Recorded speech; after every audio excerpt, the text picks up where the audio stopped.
नमस्कार साथियों, स्वागत है आपका भी एन के 24 यूट्यूब चैनल में। बहुत बहुत साथियों, आजकल जो बाज़ार में उतार चढ़ाव चल रहा है, मतलब बाज़ार में जो गिरावट चल रही है वो एक नेक्स्ट लेवल है। और डोनाल्ड ट्रंप है कि वो सुर्खियों में आने से मान ले गए। हम लाख कोशिश करते हैं कि आज डोनाल्ड ट्रंप की कोई चर्चा नहीं करेंगे, लेकिन डोनाल्ड ट्रंप है कि कुछ ना कुछ ऐसा लेके आ जाते हैं। आज डोनाल्ड ट्रंप की तरफ से जो बयान दिया गया है, डोनाल्ड ट्रंप ने भारत को एक डेड इकोनॉमी कहा है। उन्होंने एक बयान जारी किया। उस बयान में उन्होंने कहा है कि रूस और भारत दोनों एक मरी हुई अर्थव्यवस्था हैं, उन पे इतना मुझे कोई केयर ध्यान है नहीं।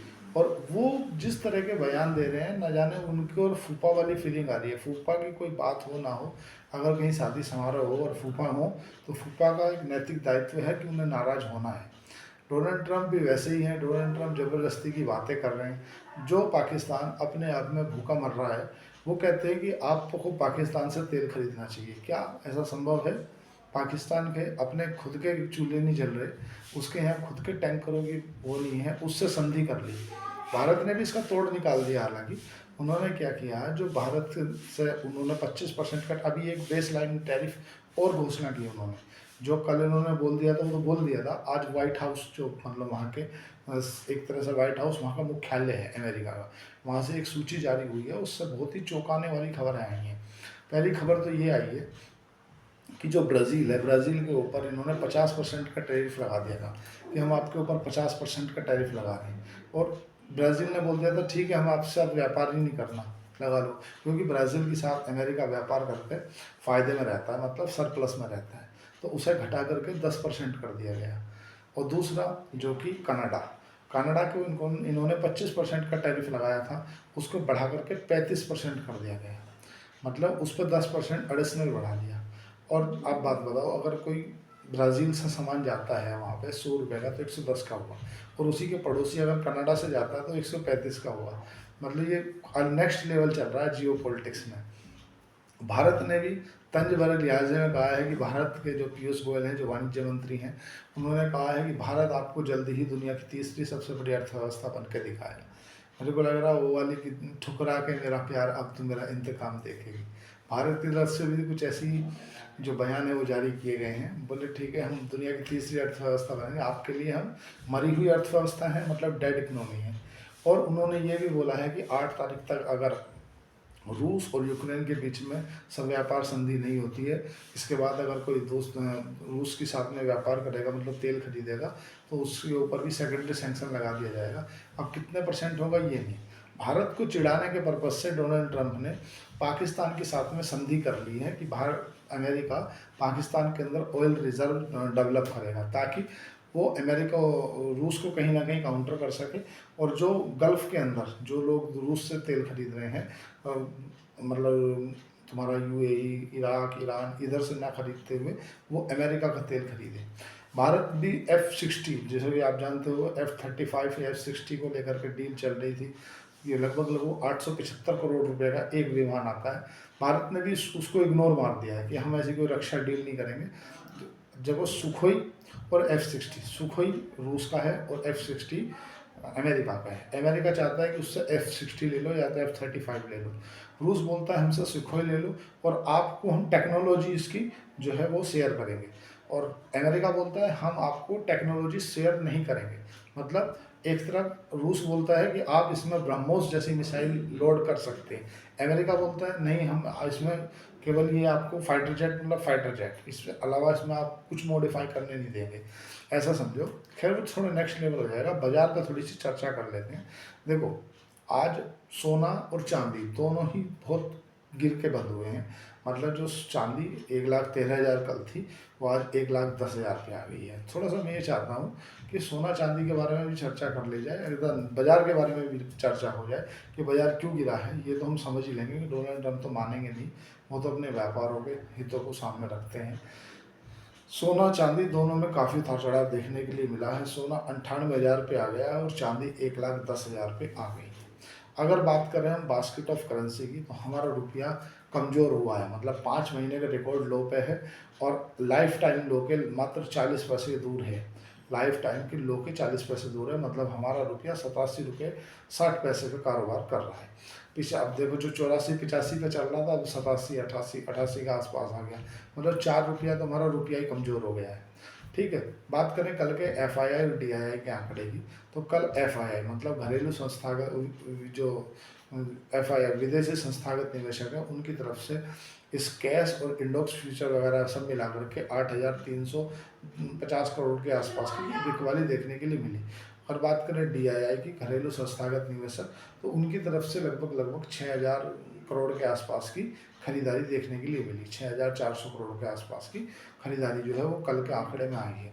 आज बाजार में जो नई गिरावट आई है उसके पीछे की क्या वजह है? उसकी पीछे की जो वजह है साथियों वो ये है कि जो अभी नई जो उन्होंने नई दरें लागू की हैं वाइट हाउस ने, उसमें जो तुम्हारा म्यांमार है या बांग्लादेश है उनको 20% के बेस टैरिफ पे ला दिया गया है और भारत के ऊपर 25% का टैरिफ लगा दिया गया है।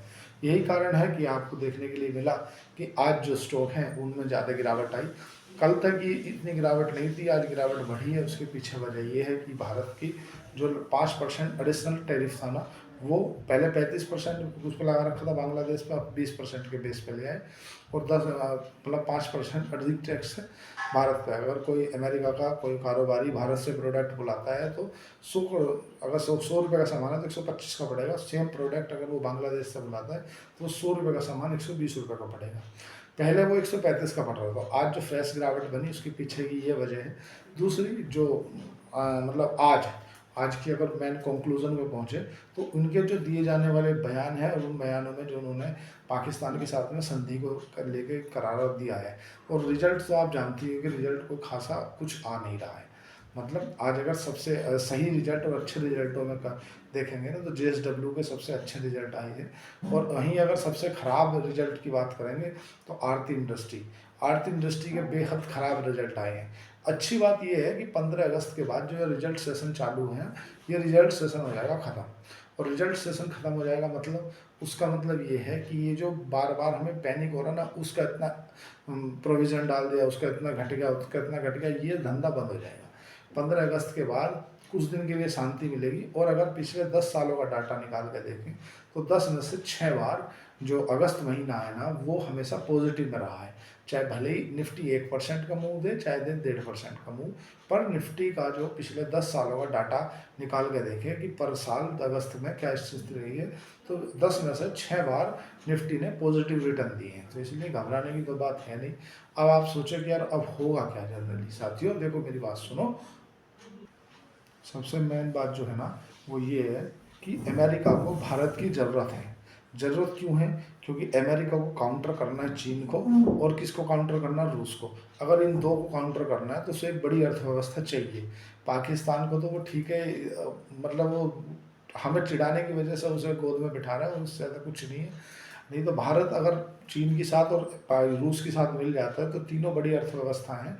और उनने जो साउथ अफ्रीका के ऊपर टैरिफ लगाया, और तो और जो स्विट्ज़रलैंड है ना, स्विट्ज़रलैंड क्योंकि ईयू में नहीं आता है ना, ईयू मतलब यूरोपियन यूनियन में नहीं आता, तो स्विट्ज़रलैंड के ऊपर भी 39% का टैरिफ उन्होंने लगाया है अलग से, डोनाल्ड ट्रंप ने। ठीक है। अब आप समझो मैक्सिको में उन्होंने जो उनका टैरिफ की डेडलाइन थी ना उसको 90 दिन के लिए और एक्सटेंड कर दिया है कि हम आपसे 90 दिन और इस तरह से जैसे चल रहा था वैसे चलने देंगे। अब आगे मुद्दे की बात ये है कि वो हमसे बोलते हैं कि आप पाकिस्तान के साथ अच्छे संबंध नहीं रखते। वो अपने पड़ोसियों से कैसे संबंध रखने हैं? भाई उन्हीं का पड़ोसी है कनाडा। कनाडा के साथ में कभी 30% का टैरिफ, कभी 50% का टैरिफ, कभी 25% का टैरिफ। और तो और जो ब्राज़ील जैसे देश हैं जो इनसे झुकता नहीं है उसको वो 10% पे ले जाते हैं। चाइना नहीं झुका, चाइना तो एक्चुअल में क्या है, ये अपनी खुद की बेइज्जती करा रही है और उससे ज़्यादा कुछ नहीं है। भाई आप बताओ, इस तरह के अगर वो बयान दे रहे हैं कि भारत को पाकिस्तान से तेल लेना चाहिए, तो क्या पाकिस्तान तेल देने लायक है भारत को? उसकी इतनी क्षमता है कि वो तेल दे देगा? वो खुद अपनी टोटल जितना उसके यहाँ कंजप्शन है उसका 85% वो दूसरे देशों से खरीदता है। अब ठीक है, आप ऑयल वो बना रहे हो, वहाँ पे स्टोरेज कर रहे हो, वो एक अलग विषय है। बट आज अगर बात करें तुम्हारा पीएनबी हाउसिंग की। तो पीएनबी हाउसिंग के जो एमडी और सीईओ हैं तुम्हारा शायद गिरीश का कोसंगी है, हाँ गिरीश कोसंगी है, उन्होंने अपने पद से इस्तीफा दे दिया। इसीलिए आपको पीएनबी हाउसिंग में गिरावट देखने के लिए मिली। कारण कारण कुछ नहीं है, उन्हें इससे बेहतर मौके कहीं और मिल रहे हैं, इसलिए उन्होंने इस पद से अपने इस्तीफा दे दिया। बोले मैं कहीं और देखूंगा, तो इस पद से उन्होंने इस्तीफा दे दिया। भारत को अपनी स्ट्रेटजी रखते हुए भारत ने बोला ठीक है, हम आपसे कोई डील ही नहीं करेंगे व्यापार को लेकर के। भाई भारत ने भी इसे ठंडे बस्ते में डाल के, तो हाल ही वाणिज्य मंत्री की तरफ से ऐसा बयान जरूर आया कि हम करेंगे कुछ, मतलब आने वाले इस बारे में चर्चाएं चल रही हैं, बट भारत अगर डील करेगा तो अपने हितों पे करेगा, भारत दबाव में आके डील नहीं करेगा। आप सोचो कि भारत को तो अब अमेरिका बड़ा है तो दबा लेगा। भारत 140-42 करोड़ की पॉपुलेशन रखने वाला देश है,